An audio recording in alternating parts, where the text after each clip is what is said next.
In this course, we're going to talk a lot about different tools and techniques to help you make your work reproducible. Now, before we get into all that, though, I just want to kind of boil down the basic principle that we want to deal with throughout this whole course. I mean, if there's one rule that I think you would want to adhere to make your work as reproducible as possible, is that you should script everything. Scripting is really important, and it's the basic idea of writing everything down.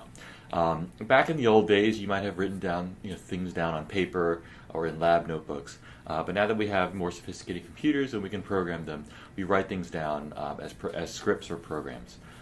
So, I mean, just by way of analogy, if you think about a great symphony or a great piece of music, you can think of if you imagine just hearing the melody of a piece of music, okay, that's very interesting. It can be very beautiful. But often, if you look at a symphony, there's a whole orchestra, there's a whole set of musicians that are kind of backing up the melody and doing a lot of work. And all of that work is really important. It contributes to the texture. It contributes to the kind of the feel of the whole piece of music, right? So, if you were just hear a symphony, it would be probably difficult for you to reproduce that sound, even if you could hire your own orchestra, because you wouldn't know where all the notes were, what all the different instruments were playing at any given time.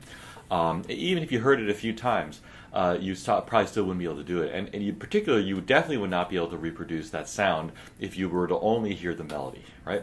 So if you think about the presentation of an analysis or of your research, the presentation is really kind of like hearing the melody alone, right? The melody is really nice; it's really important, but there's all this supporting material that's going on behind the scenes. All of the analyses that you did, all the exploratory work, all the kind of dead ends that you went down, all the decisions that you made in your analysis, which are not presented in your kind of final presentation, whether it's a paper or an oral presentation, but they're all very important. So those are the supporting players, right?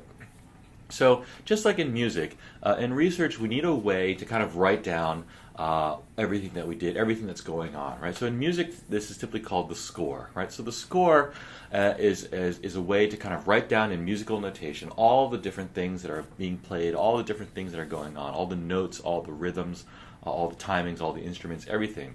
And so someone can look at the score and say, okay, well, I need to put together all these things, and every people need to play at different times and at different locations.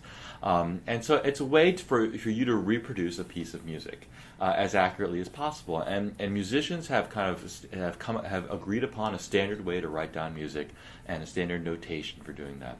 And so this course is essentially about defining and developing the notation of specifying a research project or a data analysis, right? So how do we write down what are the things that we did? How do we talk about exactly what was analyzed, what was done?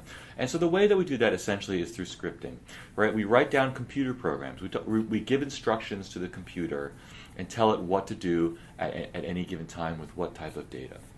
And so the main rule for anything you do in data analysis is to write a script.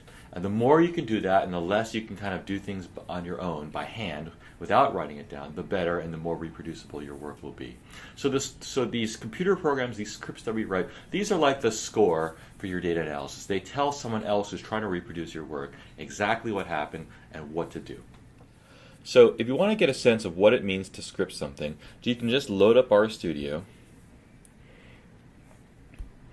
And when you load it up, you'll see the first thing you can do is you can open an R script. So here we do that, and this is just a blank text file, and then you can start writing R code in here, and then you'll be programming. You'll be telling the R what to do in terms of a coding language, right? So this is the easiest way to kind of get started scripting is to load up something like RStudio and use the text editor that's built in. So in this course, we'll talk about a bunch of other tools.